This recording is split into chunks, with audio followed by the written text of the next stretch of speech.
আপনার দেখে তো মনে হইতেছে আপনি এখনো বিয়ে করেন নাই। আপনি কি জানেন আমার কোম্পানিতে যারা চাকরি করে তারা সবাই বিবাহিত? অবিবাহিত কোনো লোক আমার অফিসে চাকরি দেওয়া হয় না। কি কারণে আপনি কি সেটা জানেন? বিবাহিত লোকদেরকে চাকরি দিলে একটা সুবিধা কি জানেন?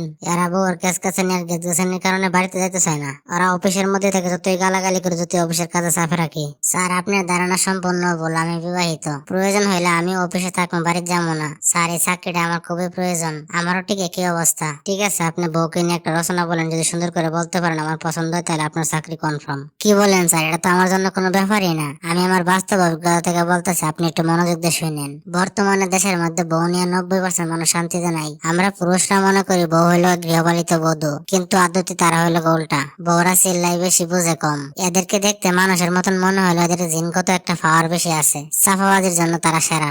বাসার ভাবি চাচির সাথে যে ধরনের সাফা মারে একজন পুরুষের পক্ষে তা কোনোভাবে সম্ভব না। ওরা যদি খালি একবার সিরিয়াল দেখতে বসতে পারে, ঘরে যদি আপনি বোম মারে উড়াই দেন, তারপর ওরা সিরিয়াল দেখা বাদ দিবে না। ওরা যদি স্বামীর সাথে ঝগড়া লাগে আর ঝগড়া যদি জিততে না পারে, জেতার আগ পর্যন্ত ওরা চিল্লাডাল্লা করে। স্বামীর মান সম্মান, বংশের মান সম্মান থাক বা না থাক, ওরা সংগ্রাম চালাইয়া যাবে। আর কথায় কথায় কি করবে জানেন? খালি বাবার বাড়ি যাওয়ার আলটিমেটাম দিব। আর ওদের জিনগত ভাবে একটা বাণী তো মুখস্থ আছেই। কিছু হইলেই বলে তোমার সাথে বিয়ে করে আমার জীবনটাই শেষ। তুমি কি জানো কত ডাক্তার ইঞ্জিনিয়ার আমার পিছনে লাইন মেরে ঘুরছে, আমি কাউরে পাত্তা দিই নাই। আসলে আমার কপালটাই খারাপ, তোমার মতন একটা খারাপ মানুষের পাল্লাই পড়ছে। আমার মনে হয় এই ডায়লগ গুলা বাংলাদেশের বিবাহিত 90% মানুষে শুনছে। আর কিছু হইলে ফ্যান ফ্যানানি কান্দন তো আছে, চোখে তো এত পানি কি করে বাইরে, সেটাই আমি ভাবি মাঝে মধ্যে। আর নারী নির্যাতনের মামলা তো আছে। আমরা পুরুষরা এত কপাল পোড়া, পুরুষ নির্যাতনের কোনো মামলা হয় না। অথচ দেশের মধ্যে জরিপ করলে দেখা যাবে যে 95% স্বামী তার স্ত্রীর কাছে নির্যাতিত, স্ত্রীরা কোনোভাবে নির্যাতিত হয় না। এগুলা কি কারো চোখে পড়ে না? আর তুলনার কথা কি বলবো, এই কথাটা তো মনে হয় প্রতিটা পুরুষের প্রতিদিনই শুনতে হয়।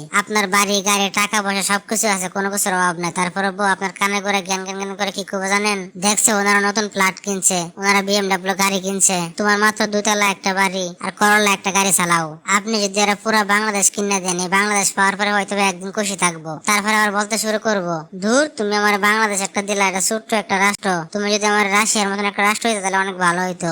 আপনি শত চেষ্টা করার পরেও জীবনেও কোনোদিন এদের মন ভরাইতে পারবেন না। এদেরকে মার্কেটে নিয়ে গেলে এমন একটা ভাব ধরে থাকবো, মনে হয় যে ভাজা মাছটা উল্টায় খাইতে পারে না। কিন্তু বাসায় আসার পরে এত বক বক ক্যাচকাচানি গ্যাসগাছানি করবো, আপনার কান জ্বালা ভালো হয়ে যাবো। আর আপনার বউ আর শ্বশুর বাড়ির সম্পর্কে কোনোভাবে খারাপ কথা বলতে পারবেন না। যদি খালি কোনো কারণে কোনো খারাপ কথা বলে বলান, তাহলে আপনার স্বামী হিসেবে যে কত খারাপ সেটা আপনার শ্বশুর বাড়ির সবাই জানিয়ে যাবো। কোনোদিন যদি খাইতে বসে দেখেন তরকারিতে লবণ কম হয়েছে বা ঝাল বেশি হয়েছে যদি বলে বলান, তাহলে তো আপনার 12টা বাজিয়ে যাবো। এমনও হইতে পারে 2-3 দিন করে রান্নাই হইব না। আর বউ মানে সাপ, বিষধর সাপ, কাল নাগিনী। আপনি যদি বউরে কোনো কিছু করাইতেছেন বা তার হাতের কোনো কিছু খাইতে চান, তাহলে বউরে সারাক্ষণ ফার্মের উপর রাখতে হইব, তার প্রশংসা করতে হইব।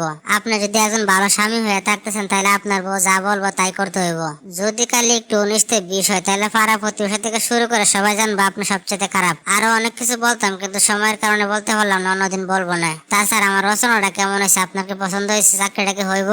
আপনার রচনা তো অত্যন্ত চমৎকার হয়েছে, আমার খুবই পছন্দ হয়েছে। আপনার চাকরি কনফার্ম, আপনি চাইলে আজকে জয়েন করতে পারেন।